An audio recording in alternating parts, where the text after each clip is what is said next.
Hello everyone जय जगन्नाथ समस्त को। तो जो मैंने भी चैनल को फर्स्ट टाइम पे आसछ टिके चैनल को वास्तव में हुइया कर दियो अर्थात सब्सक्राइब टिके कर दियो। एटा होची हमर फर्स्ट इंडियन कॉन्स्टिट्यूशन प्रथम political class making of Indian constitution. तो आमे ए क्लास रे देखिबा कि मेकिंग ऑफ इंडियन कॉन्स्टिट्यूशन केमिति तयारी होची भारतर संविधान केमिति तयारी होची। तो केमिति तयारी होची जानिया पूर्व आगे जानिबा व्हाट इज कॉन्स्टिट्यूशन कॉन्स्टिट्यूशन कोन। जस्ट इमेजिन करो सपोज स्कूल किंबा कॉलेज रे कोनोसी भी रूल रेगुलेशन न थाता तो कोन हेतांता ना को पिला 8टा बेले जाइथांते को पिला 9टा बेले किए 10टा बेले किए आउरी गोटा नेका पिला थांते जो माने राती 8टा 9टा बेले कहिथांते आमे जीव हमरो राती 8टा 9टा बेले फांका हबु आमे जीवु। ठीक सेमती टीचर माने भी कहिथांते किए कहिथांते आज मो पुअर परीक्षा किए कहिथांते आज इठिक जीवु काली सिटिक जीवु। टीचर माने भी सेमती कहिथांते केतेबेले कि आसीबो ठीक ठिकाना नथांता। ठीक सेथिपाई गोटे रूल कर दिया गला कि स्कूल 10टा रु 4टा कि 8टा रु 2टा एई समय भितरे स्कूल को पिला माने आसीबे। सेथिपाई स्कूल रे प्रिंसिपल न होले तो चली जीवो स्कूल रे प्रिंसिपल न होले चली जीवो किंतु यदि रूल रेगुलेशन नथिबो ताले से स्कूल केबे हेले चाली परिबो नाही। ताले एउटु इमेजिन करो जदि गोटे छोट स्कूल चलिया पाई भी हमकु कॉन्स्टिट्यूशन दरकार होची ताले एते बड़ देश चलिबो विदाउट कॉन्स्टिट्यूशन रे तार अवस्था कौन हेबो। सेथिपाई कॉन्स्टिट्यूशन को अणागला। कॉन्स्टिट्यूशन कहले कौन सिंपल भाबरे constitution is a rule book जो थे आमर विभिन्न प्रकार रूल रही कंट्री केमिति चलिबो आउ से रूल को आमे फॉलो करिया पई बाउंड बुझिपाइल से रूल को फॉलो करिया पई आमे बाध्य कारण विदाउट आमे जदि रूल को फॉलो करिबानी ताकू रूल बोली आ कोन कहिबा रूल को फॉलो कले तो से जाई गोटे रूल बोली हबो सेति पई आमे रूल को फॉलो करिबा। कॉन्स्टिट्यूशन कहले जस्ट सिंपली रूल बुक जहा को आमे फॉलो करिबा आर डेप्थ को हमकु जिबार भी आउ नाही एथु किछि एते क्वेश्चन आसीबो नाही। आउ इंडिया आमे एटी डिस्कशन करछे इंडिया कॉन्स्टिट्यूशन विषय तो इंडियन कॉन्स्टिट्यूशन जे देखिबा आमे एटा होजे partly rigid and partly flexible अर्थात रिजिड भी फ्लेक्सिबल भी आंशिक कठोर एंड आंशिक नमनीय कौन पाई ना अनेक सारा रूल अच्छी जहाँ को चेंज करिहेबो नाही जहाँ को चेंज करिहेबो नाही आउ किछि अछि जहाँ को हमें अमेंडमेंट करि परिबा जहाँ को हमें संशोधन करि परिबा सेति पई हमें आकु फ्लेक्सिबल कहउचे। आउ किछिटा अछि जहाँ को हमें चेंज करि परिबानी सेति पई आकु रिजिड बोली कहउचे। ताले ये कॉन्स्टिट्यूशन आसिला कोटू प्रथमे कोन इंडिया रे कॉन्स्टिट्यूशन थिला कि ना प्रथमे इंडिया रे कॉन्स्टिट्यूशन नथिला ताले कॉन्स्टिट्यूशन आसिला कोटू सर्वप्रथमे जदि किए कॉन्स्टिट्यूशन तयारी कला से होची America USA United state America केबे ना 1787 1787 मसीह यूनाइटेड स्टेट ऑफ अमेरिका प्रथमे कॉन्स्टिट्यूशन तयारी कला कौन पाई ना यूनाइटेड स्टेट जदि हमें देखिबा ये भी मध्य भाई इंडिपेंडेंट नथिला पराधीन होई थिला ये 4 जुलाई 1776 1776 मसीह स्वाधीन है 1787 मसीह तार रूल बुक बा कॉन्स्टिट्यूशन आनिला जहा फल रे सारा दुनिया देखिला कि एमदी गोटे कॉन्स्टिट्यूशन तयारी करी हबो जहा को नेकिरी ए कंट्री चलिबो केही का मनो इच्छा रे कंट्री को चलै परिबे नाही। ताले इंडिया रे किए प्रथमे जेहेतु हमें इंडिया कथा पढुचे इंडिया रे प्रथमे को लोक कॉन्स्टिट्यूशन कथा उठेला आ पछरे गोटे बड़ स्टोरी अछि हम जे देखिबा आ पछर स्टोरी होउची 1927 रो स्टोरी 1927 रे गोटे साइमन कमिशन आस्थिला गोटे साइमन कमिशन आस्थिला इंडिया को ए साइमन कमिशन रो काम कोन थिला ए साइमन कमिशन रो काम थिला इंडिया रो रूल रेगुलेशन को चेक करिवो रूल रेगुलेशन को चेक करिवो आउ कोन दरकार पड़ले किछि चेंजेस आनिबो इंडिया पाई काम करा जाउची इंडिया रूल रेगुलेशन ऊपर काम करा जाउची किंतु दुर्भाग्य ए साइमन कमिशन रे कोनोसी भी नो इंडियन मेंबर कोनोसी भी इंडियन मेंबर नाहंती इंडियन लोक माने केही नाहंती। ठीक अछि सेति पाई कोन हला ना लोक माने भाई नारा लगे देले कि इंडिया रो आम नियम तयारी करिवो किंतु इंडिया रे लोक माने केही नाहंती तमे तो मन इच्छा रे रूल करूचो। ठीक अछि सेति पाई एही समय रे कोन ना ଇଂଲଣ୍ଡର ଜଣେ ମୁଣ୍ଡି ଲୋକ ଆମେ ବୋଲି କହିବା, ମାନେ ଯେ ହେଡ୍ ଟିକେ ଥିଲେ ଜେନେରାଲ ମୁଣ୍ଡି ଲୋକ, ସିଏ କଣ କଲେ ନା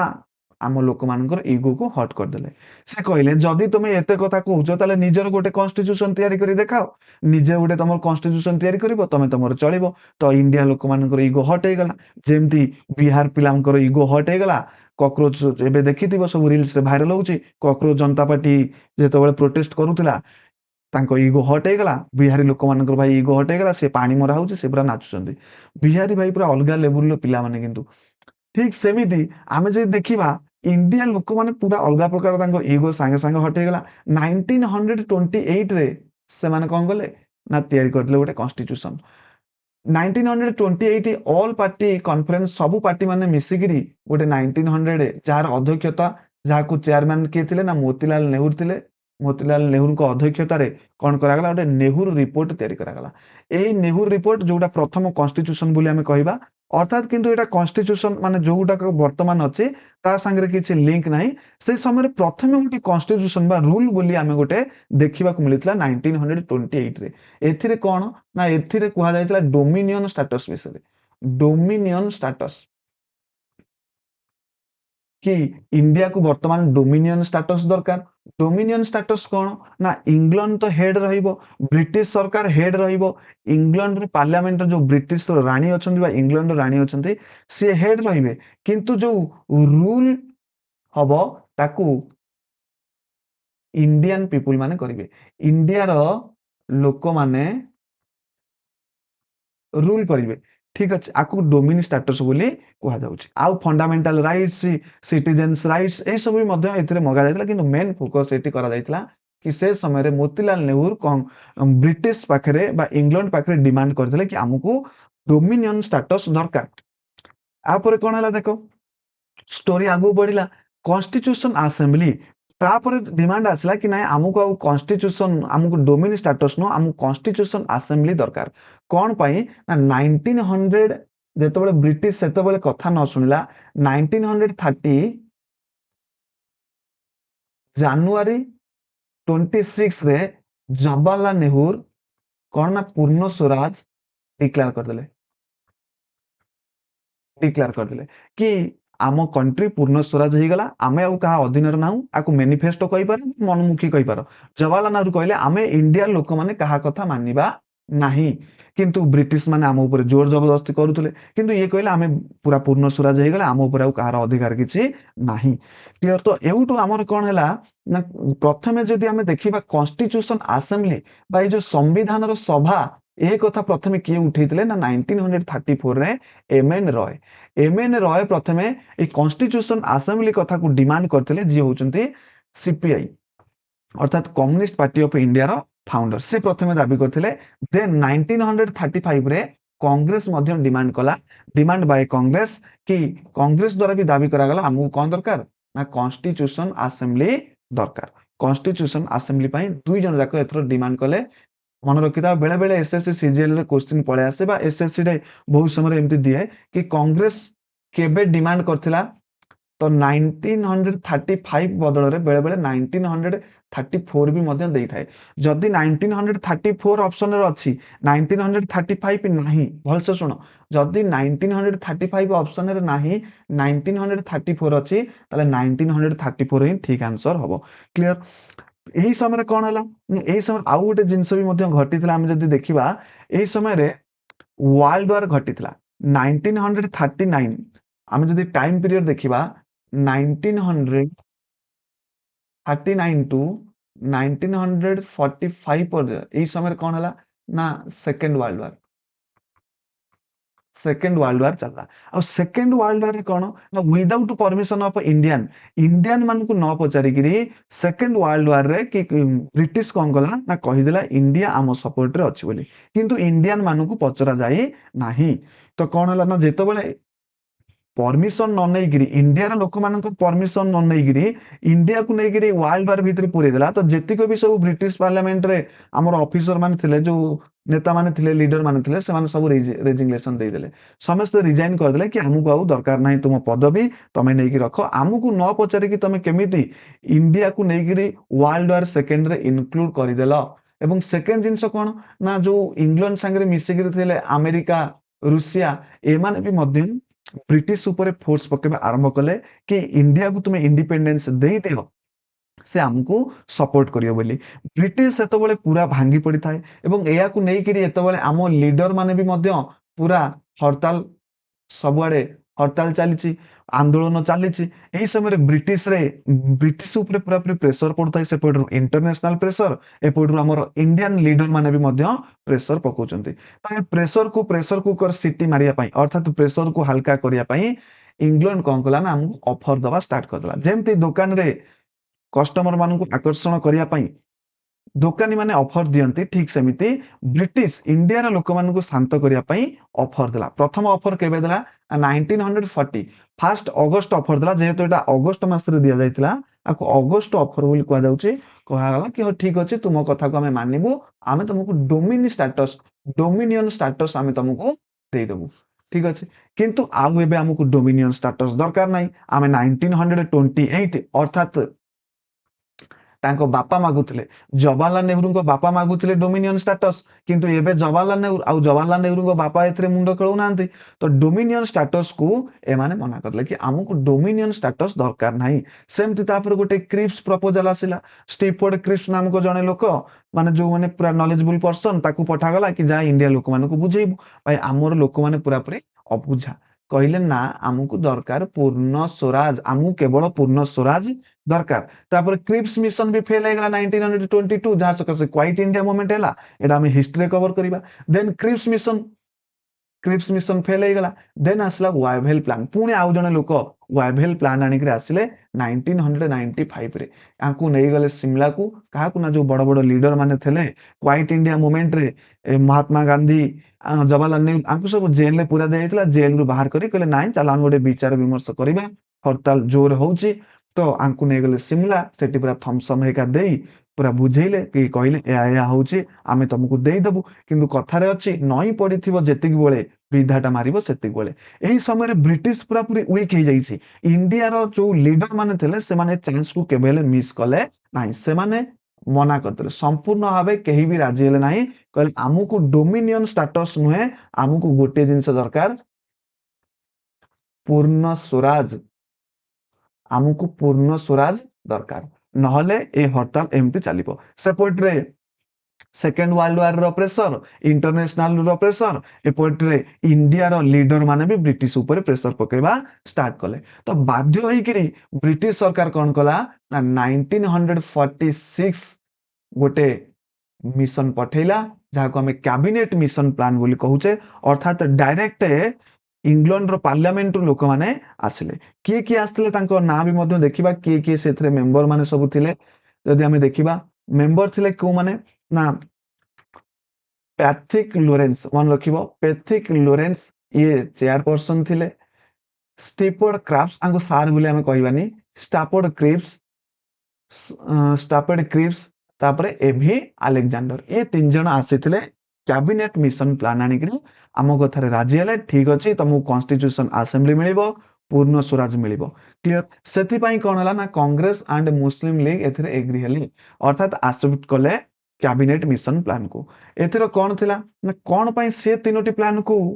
ଇଣ୍ଡିଆ ଗଭର୍ଣ୍ଣମେଣ୍ଟ ବା ଇଣ୍ଡିଆର ଯୋଉ ଲିଡର ମାନେ ଥିଲେ କଂଗ୍ରେସ ଆଉ ମୁସଲିମ ଲିଗ ପସନ୍ଦ କରୁନଥିଲେ ବା ତାଙ୍କ ସେଫ୍ ଅଫରକୁ ଗ୍ରହଣ କରିନଥିଲେ rejection of this India don't want dominion status କାରଣ ଇଣ୍ଡିଆ ଚାହୁଁନଥିଲା ଆମକୁ ଡୋମିନି ଷ୍ଟାଟସ ଦରକାର ଇଣ୍ଡିଆ ଚାହୁଁଥିଲା ପୂର୍ଣ୍ଣ ସ୍ୱରାଜ ସେଥିପାଇଁ ସିଏ ତିନିଟା ଯୋଉ ଅଫର ଆସିଥିଲା ସେଥିରେ ପୂର୍ଣ୍ଣ ସ୍ୱରାଜ ବିଷୟରେ କିଛି କୁହାଯାଇ ନଥିଲା ସେଥିପାଇଁ ସେ ଅଫରକୁ ଗ୍ରହଣ କଲେ ନାହିଁ ଆକ୍ସେପ୍ଟ କଲେ କ୍ଲିୟର ଏବେ ଦେଖିବା provisions of mission plan cabinet mission plan ର ପ୍ରାବଧାନ କଣ ଥିଲା ପ୍ରୋଭିଜନ ସବୁ କଣ ଥିଲା ଦେଖ କଣ ଥିଲା ପ୍ରୋଭିଜନ୍ସ ଦେଖ ଯଦି ଆମେ ଦେଖିବା କ୍ୟାବିନେଟ ମିଶନ ପ୍ଲାନରେ କଣ କୁହାଯାଇଥିଲା ନା ତମର ଟୋଟାଲ 390 ସିଟ୍ ତୁମର 389 ସିଟ୍ ରହିବ ଟୋଟାଲ ଏଇ 389 ସିଟ୍ରେ ଇଲେକ୍ସନ ହବ ଏଥିରୁ ଯଦି ଆମେ ଦେଖିବା ଏଇଟା ପୁଣି ଟୁ ଭାଗରେ ବିଭକ୍ତ କରାଯାଇଥିଲା ଗୋଟେ ଥିଲା ବ୍ରିଟିଶର ଯୋଉଠି ବ୍ରିଟିଶ ରୁଲ କରୁଥିଲା ଆଉ କିଛି ଜାଗାରେ ପ୍ରିନ୍ସଲି ଯୋଉଠି ରାଜା ମାନେ ଶାସନ କରୁଥିଲେ ଯୋଉଠି ବ୍ରିଟିଶ ଶାସନ କରୁଥିଲା ପ୍ରାୟ 296 ସିଟ୍ ମିଳିଲା एपटे 93 यहीपरि भाव में टोटाल 300 सीट को डिवाइड कराइतला 296 एंड 93 प्रिंसली स्टेट रे ब्रिटिश रो जो सरकार मध्य थिला ये भी मध्य दुई भाग रे विभक्त हेतला जो गुडा को सब मेन एरिया थिला ताको गवर्नर शासन करथले ताको गवर्नमेंट बेस्ड शासन करथला जो गुडा को मेन नथिला ताको सीपीपी अर्थात चीफ कमिशन प्रोविजंस ताको कुआ जाउतला आठी मिलिला 292 और एठी मात्र चारोटी सीट तामने टोटल इलेक्शन हबो 296 प्लस 93 अर्थात 389 सीट रे कोन हबो इलेक्शन हबो तो एठी भी तमे देखि परिबो लेखा जाई सब कौन कौन ना चारोटी मुख्य कमिशनर प्रदेश ओडिया रे भी मध्य लेखा जाई आउ कौन ना एटी जो सीट बंटा जाइतला कहबा गले रिजर्वेशन तीन जनक भितर हेतिला सीट रे मुस्लिम लड़िबे सिख लड़िबे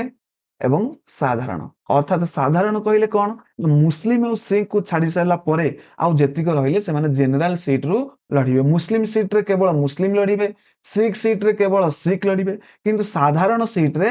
जो माने भी लड़ी पारिबे ये दुईटा कम्युनिटी को छाड़ला परे क्लियर आउ को सिस्टम थला प्रति 10 लाख को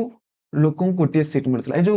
389 सीट करा जाइतला केमिति करा जाइतला ना प्रति 10 लाख लोकन को गोटे सीट मिलतला 1 मिलियन लोक माने गोटे सीट रो लोक को बाछिबे ताले